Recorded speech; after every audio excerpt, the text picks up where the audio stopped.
over the anatomy of a car. The following major systems are included in the vehicle: the body and frame, the engine, the transmission, suspension systems, wheels and tires, control systems, electrical systems. The engine subsystems and the climatic equipment are the only remaining pieces of equipment. Let's take a look at the car's major components and assemblies. It may appear complicated now, but we're gonna explore each system in greater detail. So, let's look at car assemblies. We'll begin with the body and frame. This is the body. It provides space for the driver, passengers, and cargo. This is the body together with all auxiliaries and decorative elements. Next comes the frame. It is the main supporting structure to which all other components are attached. It can be a body-on-frame or a unibody construction. The unibody combines the function of the body and the frame. Most modern cars use this type of construction. Body-on-frame vehicles are much rarer and primarily comprise off-road SUVs. The next vehicle system is the engine. The engine is usually located in the front of the vehicle. The engine converts one form of energy into mechanical energy, which is then used to propel the car. The internal combustion engine, ICE, is the most commonly used engine type in automobiles. Such engines rely on the combustion energy of gasoline, diesel fuel, or, in rare cases, another kind of fuel.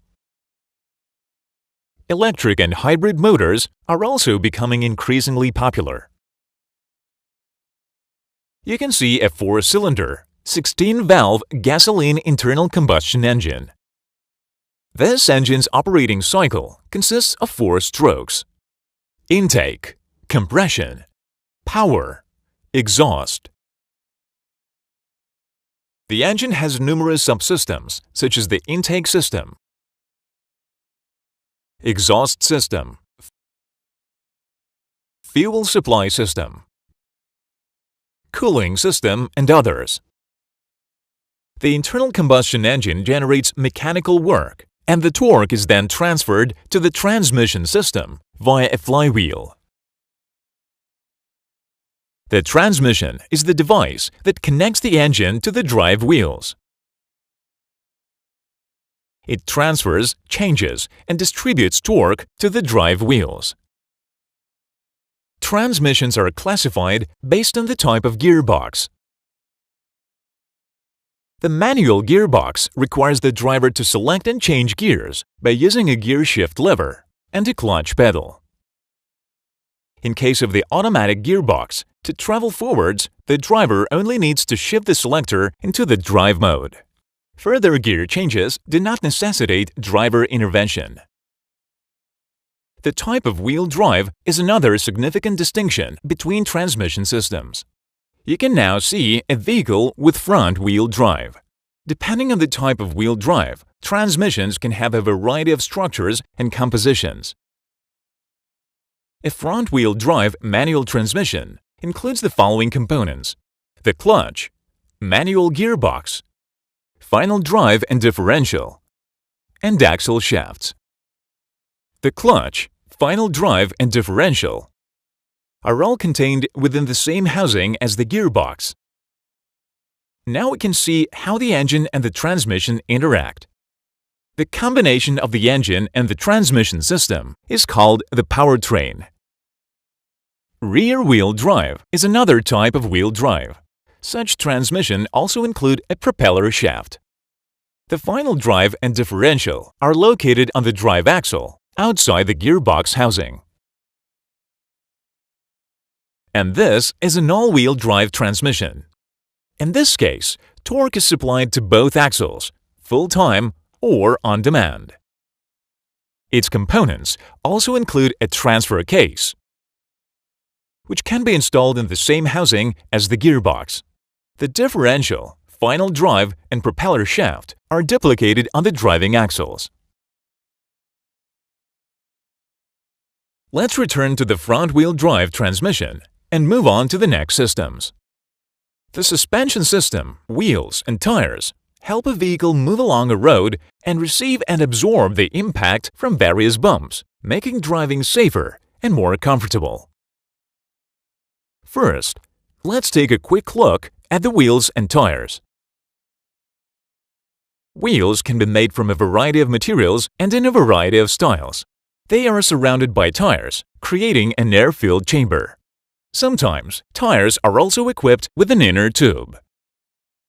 Let's go back to the suspension system. The suspension includes the wheel hub. This is a wheel hub mounted on a steering knuckle.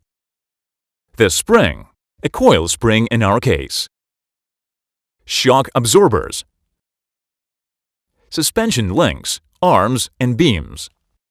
This type of suspension has an arm control and a shock absorber that performs an additional function of the suspension arm. The anti-roll bar. The subframe and bushings. The front bar of the suspension system uses McPherson struts, which are very popular among car manufacturers. On the rear axle, we can see a semi-independent suspension with a torsion bar. Next, car control systems. They include the steering system, the braking system. In this section, it would also be appropriate to review engine and transmission controls.